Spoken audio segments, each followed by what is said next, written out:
Hello and welcome to the MRO show presented by Chadwell Supply. I'm your host, Adam Porter. Chadwell Supply is 100% dedicated to the multifamily industry. Your order is on our truck delivered the next day. Learn more at chadwellsupply.com. The shift from 410A to A2L has a lot of people in multifamily talking.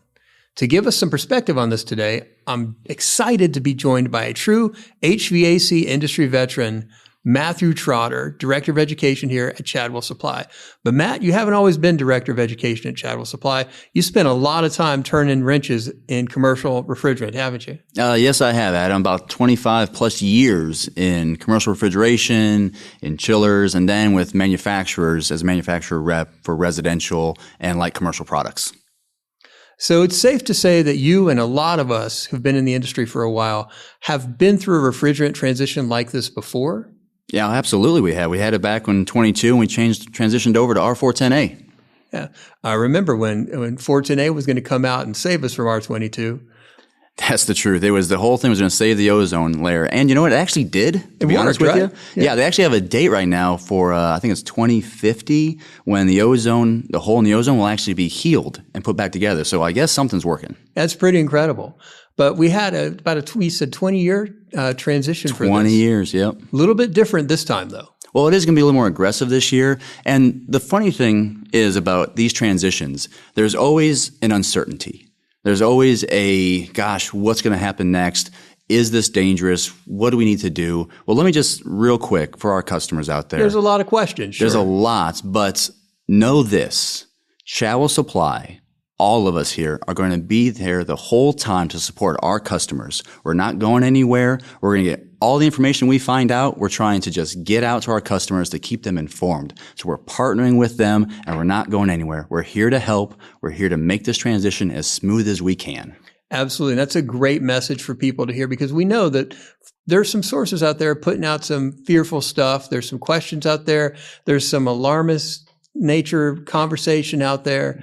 We don't have to be that way. We've talked about it before. We've been through transitions like this. The multifamily industry as a whole is incredibly resilient. We understand that when we work together, when we have the right information, we have the right partners working with us, we can get through this thing and come out better on the other side. Absolutely. Education is the key here. Know what's real, know what's false, and know where we're headed. So when we talk about this transition being a little bit different than the previous transition, one of the things, and you mentioned it earlier, is the time frame. Now, we're not going to have the time frame like we did with 22 to 410A. Talk to me a little bit about the target dates that we're looking at for this year and next year for the transition to A2L refrigerants. So, right, the dates this year, they are going to be a little bit more aggressive. R22, we actually had a lot of different products that allowed us to keep that alive and alive 15, 20 years too long. Drop-ins. With this one, drop-ins is it. This time, no drop-ins. Okay. This time, no dry condensers. It's a aggressive transition, and the first date we're working with is coming up. It's going to be December 31st, 2024. That is the last day manufacturers are allowed to create a product with R410A in it. So they have to stop production that day. December 31st of this year. This year, that's 7 months away. So with that, manufacturers aren't going to stop on that day. They're actually going to transition a little bit before that. And they need to be prepared for next year. Well, they have to have product for the day after New Year's Day, January 1st, 2025. They got to have product ready. That makes sense. So they're actually going to do some transitions probably about late third quarter, early fourth quarter. I know Goodman's going to be doing it down that time. Brothers, our system that we actually bring to market, we're going to transition that in July. So we should have a good amount of product ready for the first of the year. And then AirQuest has already actually transitioned the line. And so they're going to be making 410A and their R454B equipment. So they'll have a pretty good lineup as well moving into 2025. And for the folks listening to this podcast, if you're interested in learning a little bit more specifically about what Goodman and AirQuest are doing and their perspective on this transition, Matt and I had a chance to sit down and talk with them at our trade show back in January. Yes, we did. And we had representatives from Goodman and from AirQuest giving some good insight into their plans and those manufacturers' thinking on how they're going to address this transition when it comes to manufacturing the equipment. So that's the first deadline, Matt. Talk to me about what the second deadline is. We talked about manufacturing. How long do I have to install this if I buy a unit this year? Okay, so whenever we stop manufacturing, we always have what's called a sell-through period. So this year, 2024, we got 7 months. Here's the goal. Manufacturers make 410A equipment. We bring it in. we supply. We've got tons of it. We're going to order as much as we can. There's no forecasting. It's just how fast can you make it? How fast can we buy it? And then have it available for our customers. Well, next year, we have 1 year. So from January 1st, 2025 to December 31st, 2025, you've got 1 year to sell and install all of the 410A. You cannot install a 410A piece of equipment after December 31st, 2025. So we have this year, the manufacturers are going to be making them. We already know some of them are transitioning. Yep. We have through next year, the end of next year, to get it installed if we get one of the 410A systems that are going to be available on the market. Correct. So that's a year and 7 months to basically assess the property and see if customers want to go with our 410A equipment and install those systems, or wait until new equipment comes out, see what that pricing looks like, and go that route. So let's talk a little bit about assessment. Talk to me, how would you approach assessing a property to make sure that you're prepared? If you're the property manager, you're the maintenance supervisor, how would you go about assessing a property to make sure you're completely prepared and all your questions are answered going through this transition? All right, that's a good question. I would say first thing comes to my mind is, how many units do I have? If I've got 200 units, 300 units, what do they look like? What are the conditions of them? We have an inventory sheet that we put together. I think we have that at our product knowledge section at Chadwell Supply. You can go and look at that. It's a 2-pager. It gives you instructions on the front, and it has a list on the back where you can fill out. And you can assess each piece of equipment. I'm looking for coils. I'm looking for damage. I'm looking for fins if they're deteriorating. I want to know if there's leaks in the system. I'm paying attention to the structural integrity of the system. All these things are stuff I'm looking for to see if that piece of equipment is worth hanging on to and servicing for the next 2 or 3 years, or should I just get it changed out this year? And that inventory you referenced, you said is also it's a product knowledge page, so chadwellsupply.com/PK. Yep. It's also available, chadwellsupply.com/podcast. So if you're listening to the podcast from the website right now, you can just scroll down a little bit and click it, and it's right there. You can download it, print it, take it out on your property, and make sure you have the assessment done and your inventory done accurately so you know what you're working with. Also, Adam, when we're talking about going through and using the inventory checklist, I'm not saying that we won't be able to service this equipment. If you have equipment that's out there and it's needing some work, it's needing service, it needs to be charged, we're still going to have our 410A available. It's not going away. No. We phased out R22. We're phasing down our 410A. And what we're looking at right now, we reduced it this year, January 1st, 2024. They reduced it by 30%. So we're still producing it, but we're only producing 60% of what we used to have back in 2020. The 30% was on top of the previous 10%. The 10% that happened. If you recall, back in 2020, 410A had a little bit of a jump in price. It went from $89 to $315 a can. Mm-hmm. Well, that was because they reduced it, but demand was still high. Sure. Well, they just reduced it again by another 30. So we're at 60% production till 2029. We're going to reduce it again, and we're going to reduce it all the way down to 15% of the total production from 2020. So it's always going to be around. It's just that we're not going to make as much of it. We're not going to make equipment with it after this year. So phased down, not phased out. Phased down, not phased out. We're going to have this available, but what you're going to want to focus on is that you're going to want to focus on your recovery and have that gas available for service. So I don't want our customers freaking out that, hey, the gas is all going to just be gone. Like there's no more gas. We still have the service option, and we'll have that service option for many, many, many years to come. So there will be new options available as we're phasing in the A2Ls. Right. And with those new options, with the new equipment, with the new refrigerant, there's going to be a need potentially for some new training or maybe some refreshing on training the knowledge and skills that people have out there working on the equipment. So what we're doing this year, we've got 7 months till production that equipment stops. The new equipment hasn't shown up yet. So we're trying to prep everybody in the field to learn about this new refrigerant, to get comfortable with it. Because I'm telling you right now, the refrigerant is safe. It's been used overseas, like R32 is one of the refrigerants that Goodman is utilizing.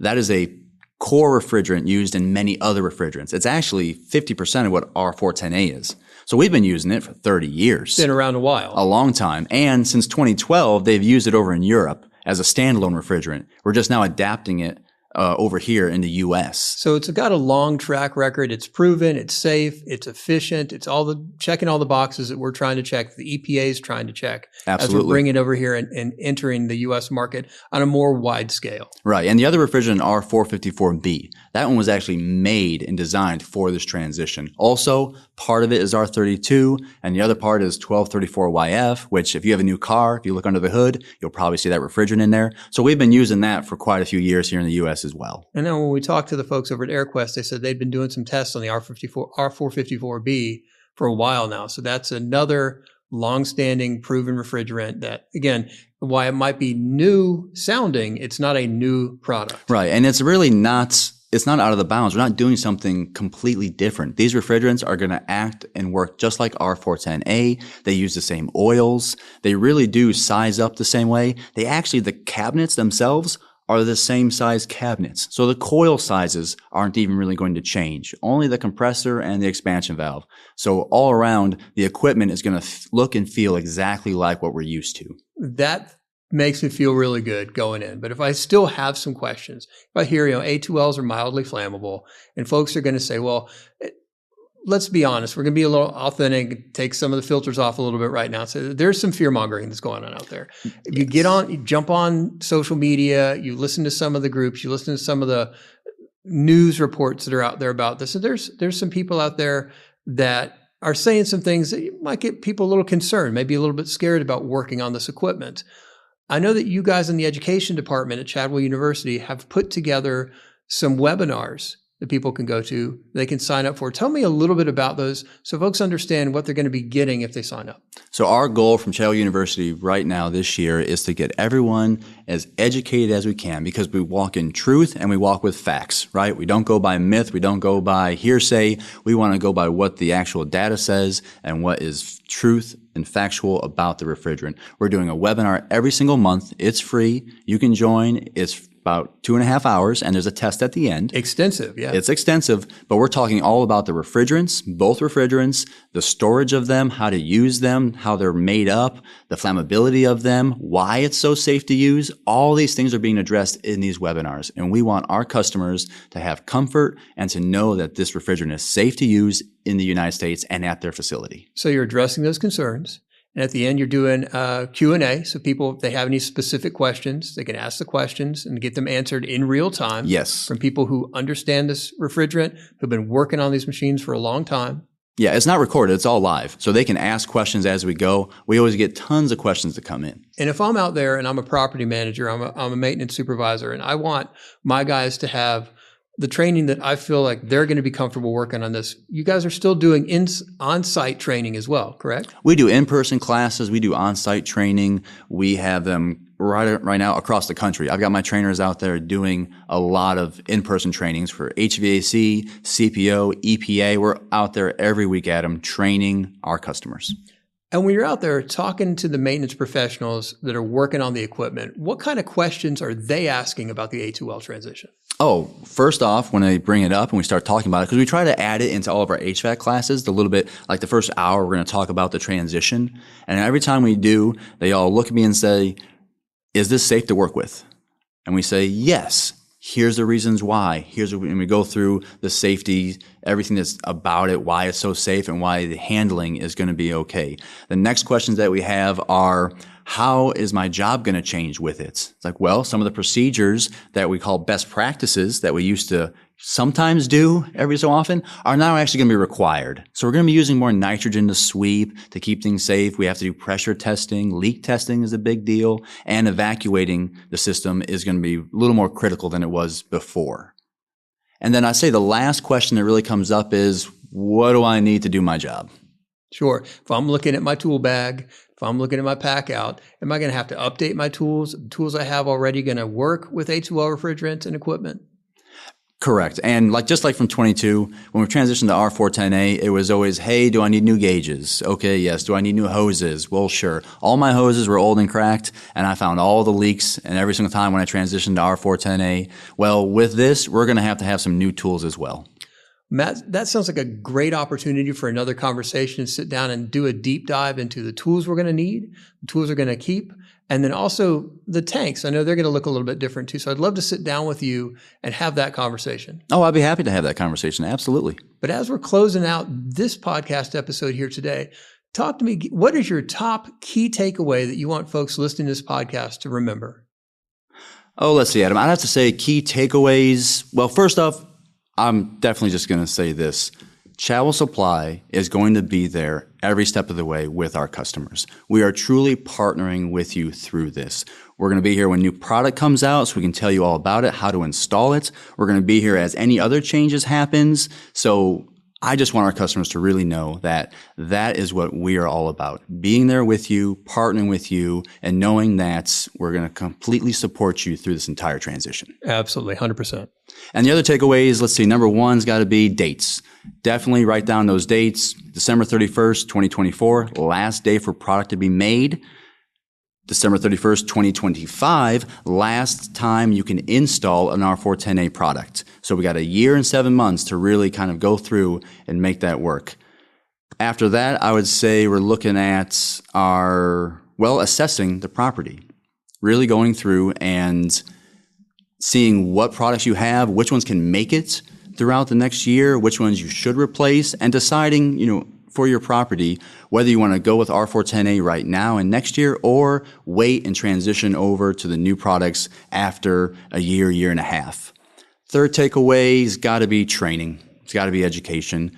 Get on there. We've got our webinar going every month. Join us for that. And if you need more information, go to Chadwell Supply, our product knowledge page, check out what we have there, or contact your Chadwell Supply representative, your buddy out in the field. Talk to them and know that we're here to help. Great options. Again, thank you, Matt. Always great insight. We really appreciate you taking the time to sit down with us and help us break it down and help us understand a little bit more, give us the knowledge that we can push out some of the fear-mongering that's out there and understand that this is something that we can be comfortable with as we're moving through this transition. Great to be here, Adam. Well, thank you, Matt. And thank you for listening to this episode of the MRO Show presented by Chadwell Supply. If you enjoyed this episode and found it useful, please rate us 5 stars on your favorite podcast service. You can also listen to more episodes at chadwellsupply.com/podcast.